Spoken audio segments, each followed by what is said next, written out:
এই 7 জন অলি মানুষের মহব্বত করতে একটা কুকুর, খুব বেশি মহব্বত। এই মহব্বতের পরে সেই কুকুরটা কি করলো, 7 জন অলি মানুষকে অনুসরণ করতে লাগলো। অনুসরণ, ওরা যা করে তাই। এত বেশি মহব্বত করেছে যে 7 জন আল্লাহর অলি মানুষ সেই দেশের বাদশার জুলুম অত্যাচারে তারা দেশ থেকে চলে গেছে, কুকুরটা তার অনুসরণ করে তাদের সঙ্গে শুনছে। মহব্বত, এত মহব্বত করেছে যে আল্লাহর অলিদের মানুষ যে পদে গেছে আমরা সেই পদে যাব। এবং তাদের উপরে মহব্বতের এত দৃঢ়তা রেখেছে যে খাই আর না খাই, যাই করে তাই করি, মহব্বত ছেড়ে দেবো না, প্রেম ছেড়ে দেবো না, এস ছেড়ে দেবো না, জীবন থাকার যাক। জায়গায় একটা জিয়ারত করতে গেছি, আমার একটা মুরিদের নাম বলছি না, জিয়ারত করতে গেছি, দেখা গেছে সে লেখাপড়া জানে না। আমরা সেই মাজার বা কবরের দিকে সামনে রেখে দোয়া করছি, ওরা মুখটা ঘুরিয়ে আবার কেবলার দিকে গেছে, আমাদেরকে অনুসরণ না করে আরো অবজ্ঞা করে চলে গেছে। আমরা সেখানে গিয়েছি সেই ব্যক্তির বাপের বা মার জিয়ারতের জন্য, তারা দাওয়াত দিয়েছে, তারা তাদের নেতৃত্ব দিয়েছে আমাকে যে আপনি দোয়া করুন। আমি করছি মাজারের দিকে মুখ করে বা কবরের দিকে মুখ করে, আর তুমি আমার সামনে দাঁড়িয়ে কেবলার দিকে মুখ করে ঘুরে নিচ্ছ, তাহলে তুমি তো অনুসরণ করলে না, ইমামকে তো মানলে না। ইমাম যদি কেবলার দিকে মুখ করে আর তুমি যদি ঘুরে উত্তর দিকে বা দক্ষিণ দিকে মুখ দাও, তোমার নামাজ যাবে তো? ইমামকে তো অনুসরণ করলে না। ইমামকে অনুসরণ করলে ওলিয়া উলিয়াদের অনুসরণ করলে না। এরা ওই আসাপে কাহাবের ওই জন্তুর থেকে ওরা অধম। উপস্থিত তরিকতে সালেকিন বৃন্দ, মাদ্রাসায় মাসুমিয়ার ছাত্ররা,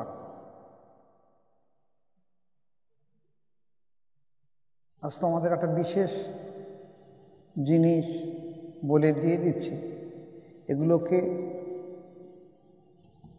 বাস্তবায়িত করার চেষ্টা লাগবে।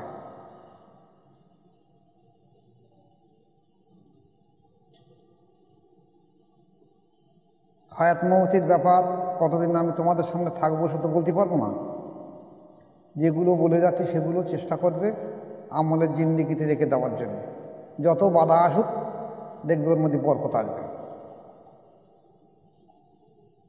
আজকের এসো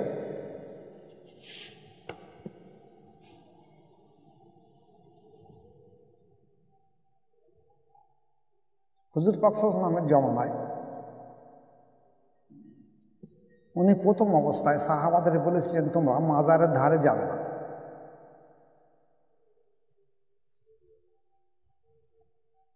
তো সাহাবারা মাজারের ধারে যেত না, সেটা একটা হাদিসে রয়ে গেছে। পরবর্তী সময় উনি নিজে মাজার জিয়ারাত করেছেন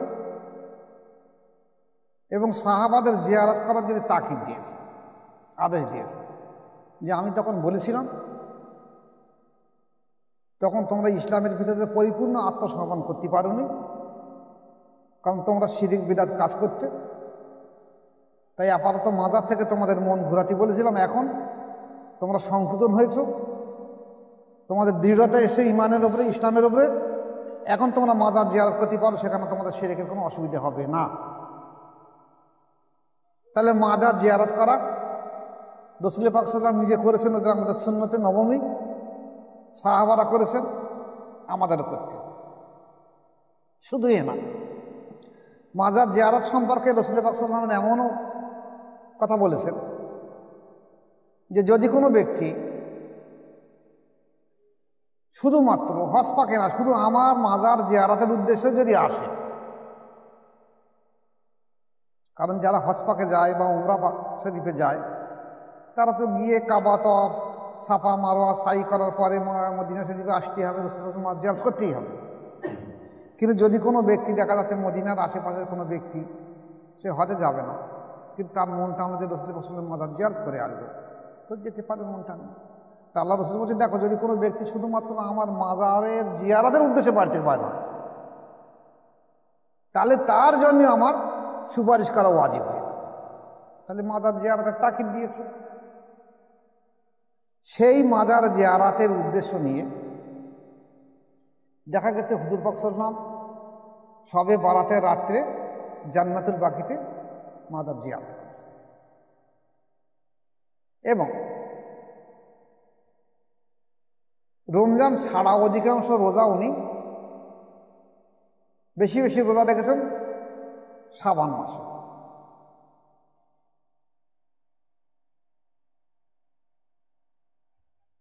কিন্তু আজকে দেখা যাচ্ছে ওলামা সমাজগুলো সেই জিয়ারাতটা বলছে করা যাবে না, আর শাবান মাসে বেশি বেশি রোজা সেও রাখা যাবে না। বহু রকম ফিতনা, বহু রকম। কেউ কেউ বলছে যে, বা কোনো কোনো আলেম বলছে যে 5 ওয়াক্ত নামাজ ঠিক মতন পড়ে না, তা আবার মাজার জিয়ারত করতে যাচ্ছে কেন? ফুরফুরা যাচ্ছে, ইব্রাহিম সাহেবের মাজার জিয়ারত করে যাচ্ছে, দরগাপুর সাহেবের মাজার জিয়ারত করে যাচ্ছে, ব্যঙ্গ বিদ্রুপ করছে। এখন সে ব্যক্তি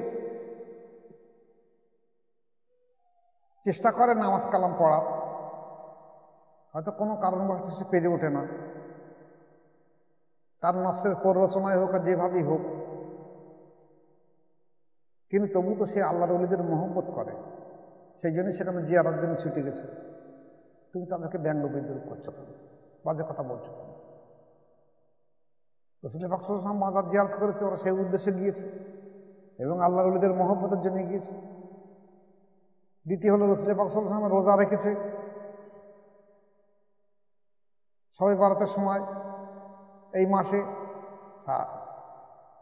সেই হিসেবে কেউ রোজা রেখেছে, তার তোমরা তো খারাপ বলছো কেন? এই দেখেন, এই যে হালুয়া রুটি, হালুয়া রুটি তো ফরজ ওয়াজিব সুন্নাত নয়, ইসলামের ইবাদতের অংশ নয়, কিন্তু খাদ্যকে আপনি হারাম বলছেন কেন? এই খাদ্যটা তো হালাল, খাদ্য তো হারাম নয়, আপনি হারাম বলছেন কেন? তা যদি কেউ হারামকে হালাল বলে, হালালকে হারাম বলে, তো ঈমান থাকবে না। হালালকে হারাম বলে যেমন কাফের হবে, আবার হারামকে হালাল বলে তেমন কাফের হবে। তা তোমরা লেখাপড়া শিখে মাওলানা, মৌলবি, হাফেজ, কারি, মুফতি সেজেছো, হাইকুল হাদিস সেজেছো, সেই যে তোমরা এইসব ফতোয়া দিয়ে দিচ্ছ সবে বারাতে হালুয়া রুটি হারাম হারাম হারাম। খাদ্য হারাম হয় কী করে? যারা করছে তারা কিন্তু সবে বারাতের হালুয়া রুটিকে ইবাদতের অংশ বলে করে না, ফরজ ওয়াজিব সুন্নাত হিসেবে করছে না। তারা করছে আগে থেকে একটা প্রথা হয়ে আসছে, এছাড়া কাজটা তো খারাপ নয়। দিনের বেলা কিছু হালুয়া রুটি পায়েস করবে, করে কিছু গদি বেতি মেশিন কাঙাল মেশিনকে দিয়ে দেবে, যারাও খাবে। রাত্রির ভাত খেলে ঘুম পাবে, রুটি পায়েস খেলে ঘুমটা কম পাবে, শুকনো জিনিস। এরপরেও দেখা গেছে আমাদের দেশে আগে মহরমের উদ্দেশ্যে লাঠি খেলা হতো, ঢোল তাবলা বাজতো, তা বয়স্ক মানুষরা বলতো যে বোধহয় মহরমের চাঁদ উঠেছে, ওই দেখো ঢোল বাজছে, বোঝা যেত। আর বাচ্চারা যখন সবে বারাতের চাঁদ ওঠে, তখন মারা হালুয়া রুটি পায়েস করে, এরা বুঝতে পারে যে সবে বারাতের চাঁদ উঠেছে, মনে হয় সেই জন্য হালুয়া রুটি হচ্ছে। তাহলে একটা মানুষকে যদি জিজ্ঞাসা করা হয় মহরমের চাঁদ উঠেছে কবে, সে বলতে পারবে না। সবে বারাতের চাঁদ উঠেছে করে বলতে পারবে না, কিন্তু সে যদি পিঠে পায়েস হয় বলে দেবে নিশ্চয়ই সবে বারাত হচ্ছে। এরপর আসো, ওলামা সমাজ বলতে সবে বারাতের ইবাদত করতে হবে বেশি পরিমাণে। ঠিক আছে, ইবাদত করা হবে। এখন নাবালক আর নাবালিকা, রোজা তো সবার জন্যই ফরজ নয়, নামাজটা সবার জন্যই ফরজ নয়, নাবালক নাবালিকার জন্য রোজা ফরজ নয়, মুসাফিরদের জন্য রোজা ফরজ নয়। একটা নাবালক নাবালিকা বাচ্চা মেয়ে ছেলেরা তারা আনন্দ করবে তো সবে বারাতের উদ্দেশ্যে, তাদেরকে আনন্দগুলো উঠেই যাবে সমাজ থেকে, কিছু আনন্দ থাকবে না। হ্যাঁ, বাজিপাটকে পাঠানোর নিষেধাই মেনে নিলাম, ওটা না করো, কিন্তু তারা হয়তো একটু মোমবাতি জ্বালাবে, সে তো আমি বলে দিয়ে দিয়েছি যে এই টিউবলাইটগুলো বন্ধ করে মোমবাতি জ্বালাক, তারা অপচয় দুটো না করে। কিংবা আরও আনন্দ করতে পারে যে টিউবলাইটগুলো বন্ধ করে, তারা চুনি লাইট জ্বালাক, আরও আনন্দ করতে পারে। বাচ্চাদের একটু আনন্দ করার দরকার, পাশের বাড়ি যাবে, একটু হালুয়া রুটি পায়েস খাবে, ওর বাড়ি যাবে, একটু আনন্দ করবে। তোমরা সমস্ত কিছু আনন্দ বন্ধ করে দিয়ে দিচ্ছ, তার ফলশ্রুতি এই সমাজটা কী হয়ে যাচ্ছে, এখন এই মোবাইল নিয়ে বসে গেছে। আর যত সব নোংরামু খারাপ কাজ করতে মোবাইল থেকে, তোমরা সেগুলো আর মানা করতে পারছো না। আমাদের ছোটোবেলা দেখেছি পুরপুরার মেজুর সাহেব আসতে ভাঙড়ে, উনি এসে বলেছিলেন যে বাড়ি টিভি আছে সে বাড়ি খাওয়া যাবে না, হারাম। তো যাদের বাড়ি টিভি আছে মানুষ তাদেরকে ঘৃণার চোখে দেখতে। এখন তো টিভির থেকে আরো খারাপ জিনিস হল মোবাইল। সবার পকেটে পকেটে রয়েছে, আলেমদের রয়েছে, মাওলানা, হাফেজ, কারি, মুফতি, সবার পকেটে রয়েছে মোবাইল। এবার কি ফতোয়া দেবে? তাই এর মাধ্যম দিয়ে সমাজ খারাপ হয়ে যাচ্ছে। বাচ্চাদেরকে আনন্দ সব উঠে যাচ্ছে একদম আস্তে আস্তে। বলছে বল খেলা যাবে না, ক্রিকেট খেলা যাবে না, হাডুডু খেলা যাবে না, খেলা যাবে না, দৌড় খেলা যাবে না, যত রকম খেলাধুলো তুলে দিয়ে দিয়ে এদের বিনোদন বন্ধ হয়ে গেছে। ফলে এরা বাধ্য হয়ে মোবাইলে বসে তাদের যত অপকর্ম কাজ করছে মোবাইলের মাধ্যমে। যাকে আমার আলোচনা সে দেখি নাই। আজকে আলোচনা হলো যে জিয়ারাত সম্পর্কে, যে রসুল পাক সাল্লাল্লাহু আলাইহি ওয়াসাল্লামের উনি যে জিয়ারাতের তাকিদ দিয়েছেন, তাতে যদি সমাজের মানুষ ফুরফুরা বা বসিরহাটের উল্লামী সাহেবের ওখানে বা দরগাপুরি সাহেবের ওখানে যদি জিয়ারত করতে যায়, তাহলে ওলামা সমাজ তোমাদের এত গাত্র জ্বালা পড়েছে কেন? তোমরা তো যাও না, তোমরা কি জানো না যে জিয়ারত সম্পর্কে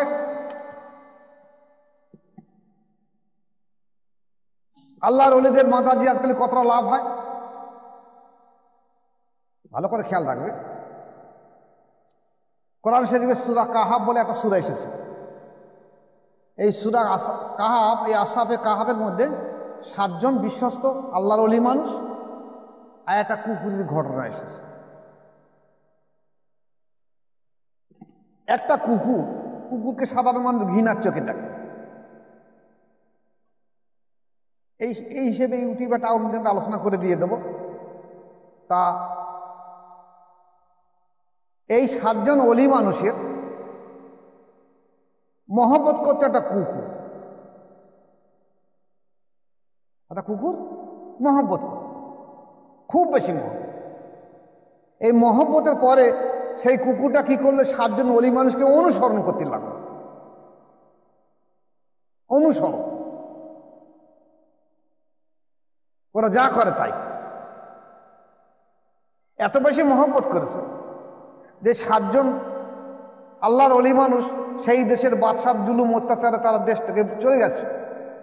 কুকুরটা তার অনুসরণ করে তাদের সঙ্গে সঙ্গে চলে গেছে। মহব্বত, এত মহব্বত করেছে যে আল্লাহর অলিদের মানুষ যে পদে গেছে আমরা সেই পদে যাব। এবং তাদের উপরে মহব্বতের এত দৃঢ়তা রেখেছে যে খাই আর না খাই, যাই করে তাই করি, মহব্বত ছেড়ে দেবো না, প্রেম ছেড়ে দেবো না, এশ ছেড়ে দেবো না, জীবন থাকার যাক।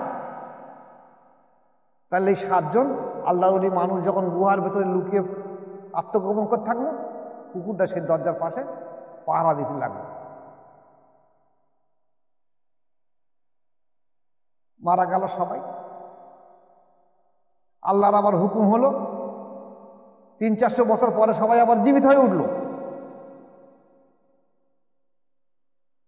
কুকুরও জীবিত হয়ে উঠল এবং সেই কুকুরের কথা কোরআন শরীফে লিখে দেওয়া হলো নাকি। এবং কোরআনের একটা হুরুফ পড়লে যদি 10টা নেকি হয়, তাহলে কালবুন মানে তো কুকুর, তাহলে ও পড়লে কিন্তু 30টা নেকি হবে। কারণ সূরা কাহাফের মধ্যে ওটাও রয়েছে। সেই কুকুরকে আল্লাহ পাক এত সম্মান ইজ্জত দিচ্ছে কেন?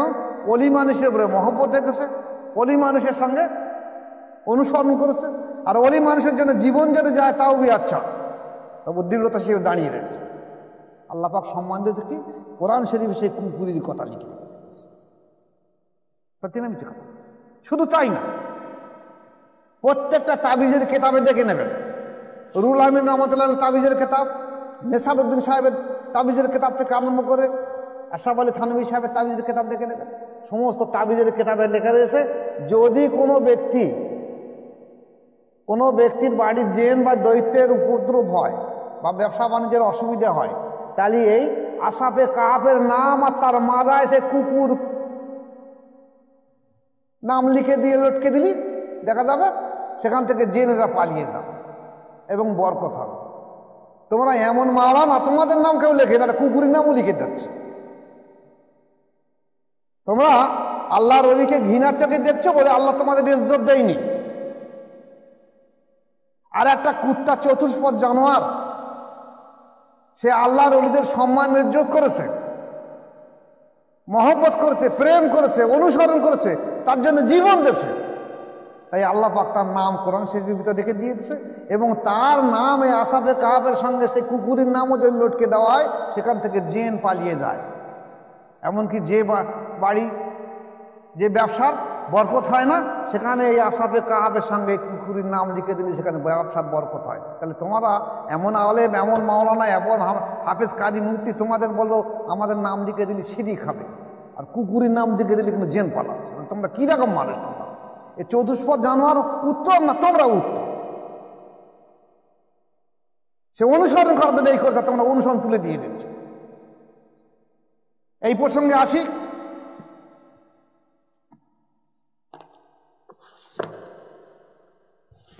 শরিয়াতের 4 জন ইমাম আছে, ইমাম আবু হানিফা, ইমাম শাফি, ইমাম মালিক, ইমাম আহমদ বিন হাম্বল রহমাতুল্লাহ আলাইহি।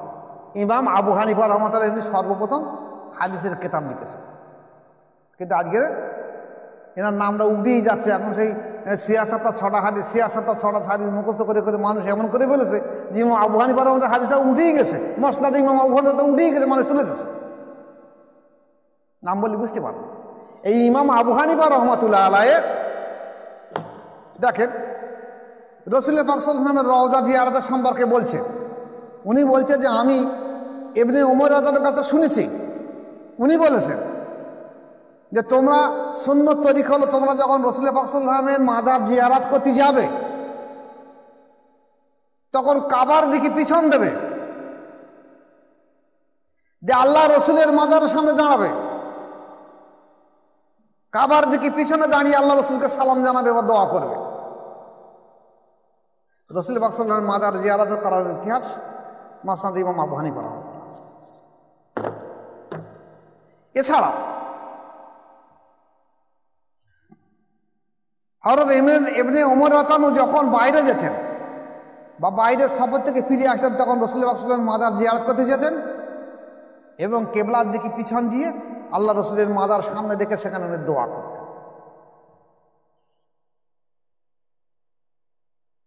আমাদের দেশের আলেম ওলামারা বলছে কি, কবর বা মাজার সামনে দেখে দোয়া করা তো আমরা শিরক হবে, কাবার দিকে কেবলার দিকে মুখ কর, কেবলার দিকে মুখ কর, শিরক হবে। কিন্তু আল্লাহ রসুল সাল্লাল্লাহু আলাইহি ওয়াসাল্লাম মাজারের দিকে আসতে গিয়ে বলেছে কেবলার দিকে পিছন দিয়ে মাজার দিকে মুখ করে দেওয়া। যেখানে মাজার জিয়ারতের সহি দলিল রয়ে গেছে, দেখবেন অধিকাংশ ওলামারা এই কতদিন এক জায়গায় একটা জিয়ারত করতে গেছে, আমার একটা মুরিদ, আমার নাম বলছি না, জিয়ারত করতে গেছি, দেখা গেছে সে লেখাপড়া জানে না। আমরা সেই মাজার বা কবরের দিকে সামনে রেখে দোয়া করছি, ওরা মুখটা ঘুরিয়ে আবার কেবলার দিকে গেছে, আমাদেরকে অনুসরণ না করে আরো অবজ্ঞা করে চলে গেছে। আমরা সেখানে গিয়েছি সেই ব্যক্তির বাপের বা মার জিয়ারতের জন্য, তারা দাওয়াত দিয়েছে, তারা তাদের নেতৃত্ব দিয়েছে আমাকে যে আপনি দোয়া করুন। আমি করছি মাজারের দিকে মুখ করে বা কবরের দিকে মুখ করে, আর তুমি আমার সামনে দাঁড়িয়ে কেবলার দিকে মুখ করে ঘুরে নিচ্ছ। তাহলে তুমি তো অনুসরণ করলে না, ইমামকে তো মানলে না। ইমাম যদি কেবলার দিকে মুখ করে আর তুমি যদি উত্তর দিকে বা দক্ষিণ দিকে মুখ দাও, তোমার নামাজ যাবে তো? ইমামকে তো অনুসরণ করলে না। ইমামকে অনুসরণ করলে ওলিয়া উলিয়াদের অনুসরণ করলেন। এরা ওই আসহাবে কাহাফের ওই জন্তুর থেকে এরা অধম, এরা আল্লাহর ওলি অনুসরণ করলো না। ভালো করে খেয়াল করবেন, আল্লাহর ওলিদের অনুসরণ করলে আল্লাহ পাকে এমন দরজা সম্মান দেয়।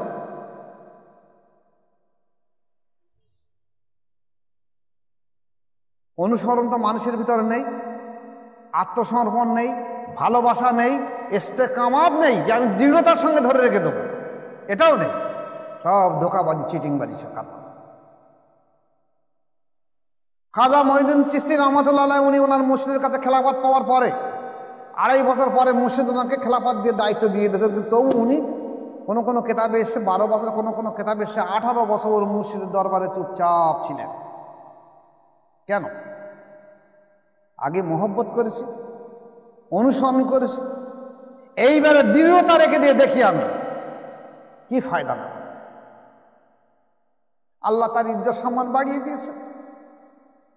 ভারতবর্ষ কেন, সারা উপমহাদেশ কেন, বিশ্বজুড়ে তার নাম ছড়িয়ে দিয়েছে। আমাদের দেশে অনেককে যদি একটা 2-10 লতিফা কাজ করার পর তাকে যদি খেলাফত দেওয়া হয়, সে কোথায় পা ফেলবে তার ঠিক নেই। সে যেন মনে হয় আমি একজন হয়ে গেছি। তার দৃঢ়তা নেই, ইমানতা নেই, স্থিরতা নেই, প্রেম ভালোবাসা কিচ্ছু নেই। সে এই ধোঁকাবাজি করার জন্য একদিন ধরে এসেছিল দেখাতে তরিকা। তাহলে আপনারা যারা, আমি থাকি বা না থাকি, আগামী প্রজন্মেতে যখনই কোনো ব্যক্তি মাজার বা কবর জিয়ারত করতে যাবে, সঙ্গে সঙ্গে মাজারটা সামনে রেখে সালাম জানাবে এবং মাজার সামনে রেখে দোয়া করবে। অনেকে বলছে মাজার সামনে রেখে দোয়া করলে শিরিক হবে। শিরিক কাকে বলে জিজ্ঞেস করতে যান। আজকের এই নজদিরা দুটো জিনিস মানুষকে শিখিয়ে দিয়েছে, একটা শিরিক, একটা বেদা। আরে সবাই, সে নামাজও পড়ে না, সেও বলতে শিরিক আর বেদা। যে জীবনে কোনো জিয়ারত করে যাবে সেও বলতে শিরিক হবে বেদা। এই দুটো জিনিস ওরা শিখেছে, আর কিছু শিক্ষক আর না। শিরিক যদি এই মাজারের কোনো ব্যক্তিকে বা এই কবরস্থানের কোনো ব্যক্তিকে সে আল্লাহর সমতুল্য মনে করে, তবে শিরিক হবে। সেটা আল্লাহর সমতুল্য মনে করে না। একটা আল্লাহর লিখে ভালোবাসা আল্লাহর সমতুল্য মনে করছে না।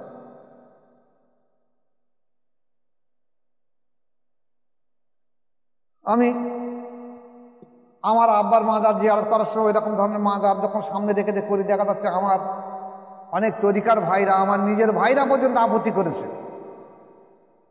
কেবলার দিকে মুখ করবে।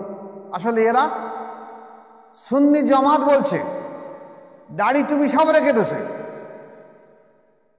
কিন্তু কেতাব পড়ছে, ইউটিউব দেখছে, আকিদাগতভাবে সব ওহাবি। প্রত্যেকের বার হতে পারছে। আমিও কতদিন থাকবো তার ঠিক নেই।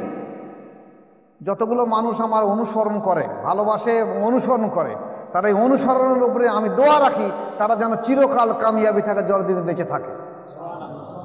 যদি এই দৃঢ়তা রেখে দেয় তাহলে দেখা যাবে তারা যেমন সওয়াব পাবে, ইমানের জোশ পাবে, জজবা পাবে, দাঁড়িয়ে থাকতে পারবে, এবং তাদের দ্বারা আবার এই মুছে যাওয়া দিন, মুছে যাওয়া সুন্নত আবার জিন্দা হয়ে যাবে।